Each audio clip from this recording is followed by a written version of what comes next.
আমাদের আশপাশে এমন কিছু মানুষ থাকে যাদের আমরা সফল বলি। যাদের জীবন দেখে মনে হয় সব গুছিয়ে নিয়েছে।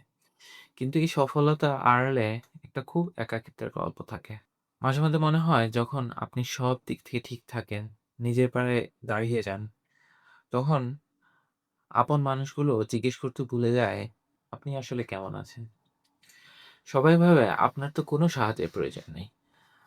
আপনার মনে কোনো ঝড় নেই, কারণ আপনি তো সফল। আপনি তো সবার খেয়াল রাখার চেষ্টা করছেন। কিন্তু দিনের শেষে সেই মজবুত পাহাড়টারও তো একটা আশ্রয়ের দরকার হয়, তাই না? পরিবারের যেই সন্তানটি সবচেয়ে বেশি স্বাবলম্বী বা সবার খেয়াল রাখার চেষ্টা করে, অদ্ভুতভাবে বাবা-মায়ের মনোযোগ তার থেকে কিছুটা সরে যায়। তারা সবসময় ব্যস্ত হয়ে পড়েন সেই সন্তানদের নিয়ে যারা এখনো struggle বা সংগ্রাম করে যাচ্ছে। বাবা হয়তো মানুষ হিসেবে আপনার সেই নীরব কষ্টটা দেখতে ভুল করতে পারেন। তারা হয়তো ভাবেন আপনার তো সব আছে। আপনার আর নতুন করে কি চাই? কিন্তু মনে রাখবেন, মানুষ ভুল করলেও আল্লাহ ভুল করেন না। তিনি আপনার প্রতিটা দীর্ঘশ্বাস শোনেন।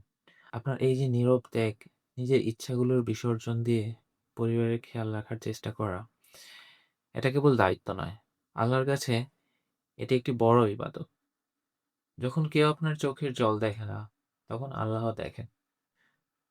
যখন কেউ আপনার ক্লান্তির খবরটা নেয় না, তখন আল্লাহ আপনার জন্য সওয়াব লিখে রাখেন। আরেকজন মুমিনের জন্য এর চেয়ে বড় প্রশান্তি আর কি হতে পারে? যে ত্যাগের খবর দুনিয়া রাখলো না, তার প্রতিদান স্বয়ং আরশের অধিপতি দেয়। ধৈর্য ধরুন, আপনার নীরবতা বিফলে যাবে না।